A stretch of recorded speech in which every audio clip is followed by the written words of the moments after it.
더 딥 인사이트는 여러분에게 새로운 통찰을 제공합니다.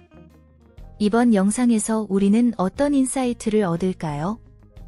오늘의 딥 인사이트, 대한민국의 물질 만능주의에 대해 알아봅시다. 여러분은 삶의 최고의 가치가 무엇인가요?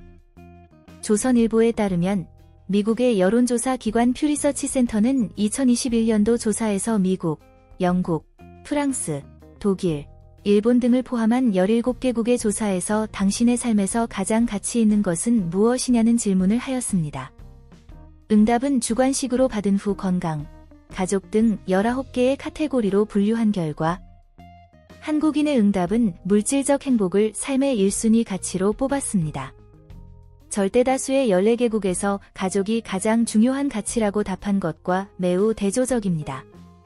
그러면 대한민국의 물질적 행복은 과연 무엇을 의미하는 것일까요? 그야말로 배금주의, 돈만을 이야기한 것입니다. 그러면 과연 돈을 많이 가지게 된 대한민국은 행복할까요?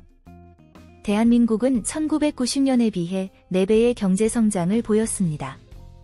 대한민국은 1980년대 이후 폭발성장을 보이며 2024년 현재 GDP 세계 13위의 경제대국이 되었습니다. 실제로 많은 국가들이 경제순위와 행복지수 순위가 비슷하게 위치하는 경우가 많습니다.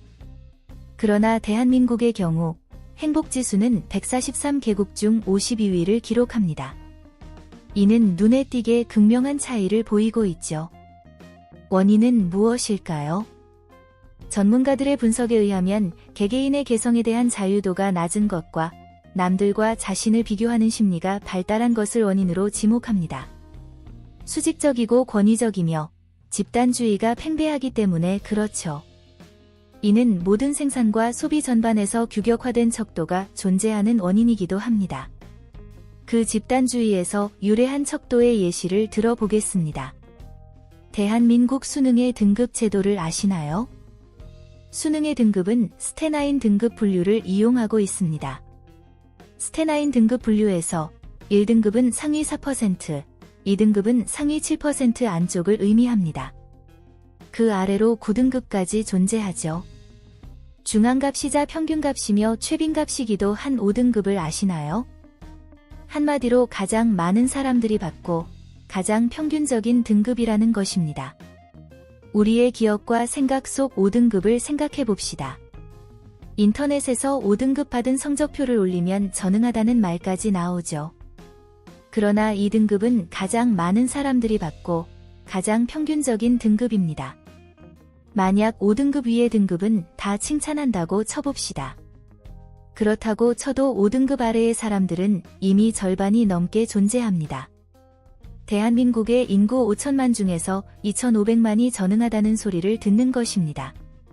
물론 5등급이 아닌 4등급, 3등급까지도 종종 무시되는 경향이 있습니다.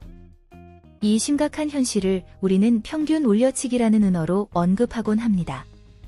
인터넷 등지에서 평균을 올려치고 사람들의 현실 세계를 내려치는 것이죠. 이는 성적뿐만이 아닌 타고난 외모에서도 똑같이 적용됩니다. 집이나 차 또는 직업, 소득에서도 적용되는 이야기가 되었습니다. 이것이 대한민국의 물질만능주의의 근간을 이루죠. 돈이 있으면 무엇이든 할 수 있는 나라가 된 걸까요? 돈이 있으면 무엇이든 할 수 있다는 것보다는 돈이 없다면 무엇이든 내놓아야 하는 나라가 되었다는 것이 이번 영상의 요지입니다. 현재 대한민국에서 태어난 아이들 중 저소득층의 비율은 10%보다 적습니다. 나머지는 전부 중산층 이상입니다. 이 뜻은 아이들을 키우기 위해서는 중산층 이상의 고소득이 필요하다는 것입니다. 자녀 양육이 아닌 결혼만 따져보아도 이에는 많은 자산과 경제력이 필수적입니다.